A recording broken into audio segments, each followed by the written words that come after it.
Bonjour les Taravanautes, j'espère que vous allez bien. Aujourd'hui on va parler des outils qui nous servent à faire le point, à faire la navigation.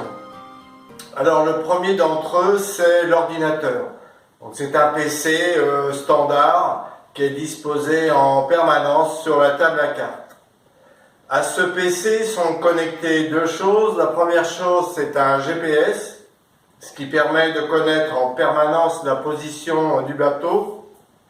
Et le deuxième outil qui est connecté, c'est le téléphone Iridium, qui, comme vous le savez, nous permet de recevoir des fichiers météo.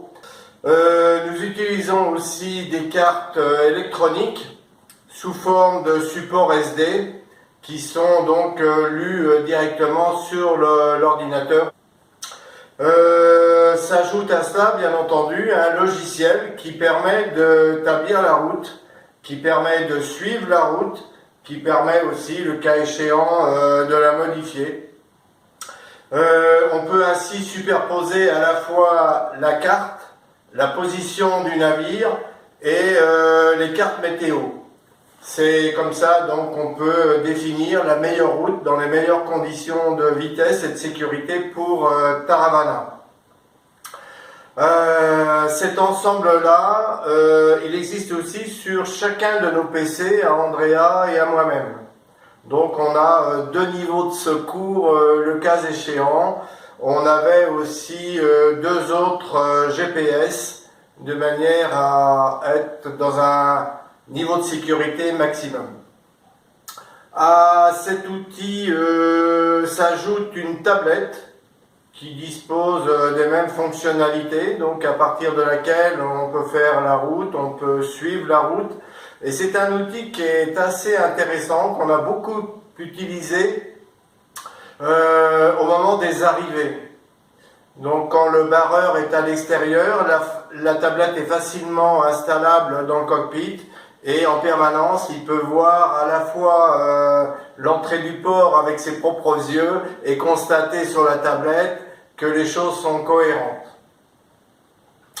La fiabilité de ces outils est grande et même très grande.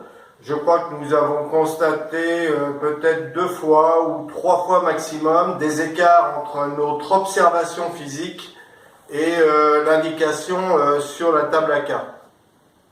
Alors j'ai souvenir par exemple à l'île, une des îles des Selvagem.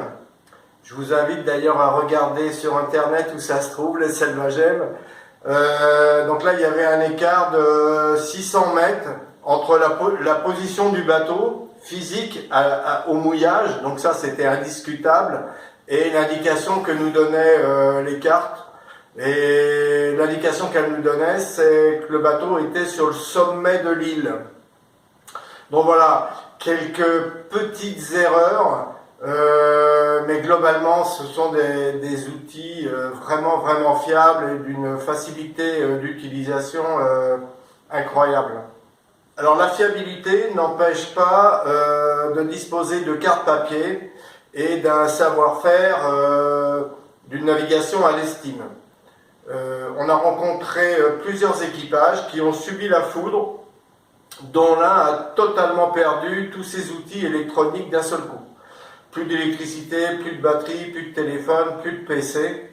Et donc la manière de s'en sortir, c'est bien de retrouver les bonnes vieilles cartes papier et la bonne vieille méthode de la navigation à l'estime. Donc ça c'est les choses, nous sommes des vieux de la vieille, donc c'est les choses que nous savons faire. Et ça présente vraiment aucune difficulté si on avait dû se servir de ces vieux outils pour gagner un abri. Alors pour être complet en matière de sujets sur la navigation, il faudrait que j'évoque le routage. Alors qu'est-ce que c'est le routage? En fait c'est déterminer la route optimum en matière de vitesse pour rejoindre d'un point à un autre.